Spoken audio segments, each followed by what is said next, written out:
Trump's first foreign tour raises red flags for human rights in Middle East. As President Donald Trump embarks on his first foreign tour this weekend, the irony of his decision to make his first stop in Saudi Arabia, home to some of Islam's holiest sites, will not be lost on many. Within weeks of coming to power, Trump provoked global outrage with his blatantly discriminatory ban on people from 6 majority Muslim countries entering the U.S. Yet this weekend he is joining the summit in Riyadh, attended by dozens of leaders from across the Muslim world, where it is reported he will give a speech laying out his vision on how to tackle Islamic extremism. Trump is also due to hold key meetings with the leaders of Saudi Arabia and other members of the Gulf Cooperation Council to bolster security and economic ties. Counterterrorism and national security will be high on the agenda, and Saudi Arabia's King Salman has described the meeting as an opportunity to forge a new partnership in the war on extremism. This in itself should ring alarm bells. The summit's main host country, Saudi Arabia, and many of the other Gulf states have an appalling track record when it comes to trampling over people's rights in the name of security. Counterterrorism has repeatedly been used as a justification for curtailing freedom of expression and cracking down on human rights activists, peaceful political dissidents and government critics. Many have suffered harassment, faced travel bans and arbitrary arrest, or been stripped of their nationality, all under the guise of protecting national security. While in Saudi Arabia, Trump is also set to announce one of the largest arms deals in history, the package of more than $100 billion in U.S. arms sales, which will include combat ships, armored personnel carriers, missiles and other munitions, as well as maintenance.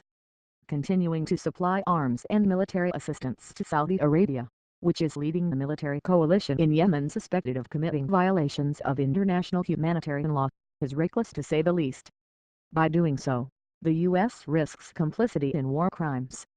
Since the Yemen conflict began in 2015, the U.S. has transferred more than $3 billion worth of arms to Saudi Arabia. There is no question that these arms are helping to fuel a conflict which has had a devastating impact on the civilian population. In September 2016, Amnesty International confirmed that a bomb fin found at the site of an airstrike on a Médecins Sans Frontières hospital on August 15 was from a U.S.-made precision-guided Pavli series aerial bomb. The potential for Trump to build toxic alliances with leaders who share his disdain for human rights during his first foray into foreign diplomacy is deeply worrying. Trump was even set to cross paths with Sudan's President Omar al-Bashir, who is wanted by the International Criminal Court on charges of war crimes, crimes against humanity and genocide, until he dropped out of the Riyadh summit. Trump's next stop on his international tour will be a 24-hour visit to Israel, where he has announced an ambitious plan to secure the ultimate deal for Middle East peace. Israeli governments have decades of experience of using national security to justify large-scale violations. Israel's brutal practices have inflicted mass suffering on Palestinians in the occupied Palestinian territories throughout its 50-year-long occupation. In recent months, emboldened by the prospect of a new ally in the White House, the Israeli authorities have also accelerated settlement expansion, announcing plans for 2 new settlements in the occupied West Bank, as well as more than 6,000 illegal new homes in existing settlements, in blatant violation of international law. They have also stepped up demolitions of Palestinian homes and revived plans to build thousands of housing units in occupied East Jerusalem, which were previously suspended due to U.S. pressure. Both at home and abroad, Trump has repeatedly made clear that human rights could not be further from his agenda.